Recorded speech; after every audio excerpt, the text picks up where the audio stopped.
तर चंद्रपूरमधल्या आर्णी चंद्रपूर लोकसभा मतदारसंघामध्ये मतदानाला सुरुवात झालेली आहे आणि सकाळपासूनच मतदारांनी मतदानासाठी रांगा लावल्यात।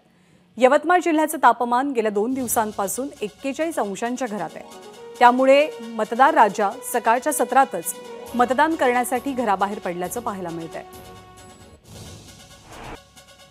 गेल्या 2 दिवसापासून विदर्भातील तापमान वाढत चाललं आहे। यवतमाळचंही तापमान 41 अंशावर गेलं आहे आणि अशातच चंद्रपूर आर्णी या लोकसभा मतदारसंघासाठी मतदानाची प्रक्रिया आज सुरू झाली आहे। सकाळचे 8 वाजले आहेत। 8 वाजताच उन्हाचा पारा वाढत असल्यामुळे मतदान केंद्रावरती नागरिक मोठ्या प्रमाणात गर्दी करीत आहेत। दुपारी 41 अंश तापमान वाढत असल्यामुळे मतदार हे सकाळच्या सत्रात मतदान करण्याकडे कल देत आहेत। एकंदरीत जर पाहिलं तर यवतमाळ जिल्ह्यातील चंद्रपूर आर्णी या लोकसभा मतदारसंघात आर्णी आणि वणी ह्या 2 मतदारसंघ आहेत आणि या ठिकाणी मतदार सकाळच्या सत्रात मतदान करण्यासाठी कल वाढलेला दिसून येत आहे। निलेश फाळके, एबीपी माझा, आर्णी।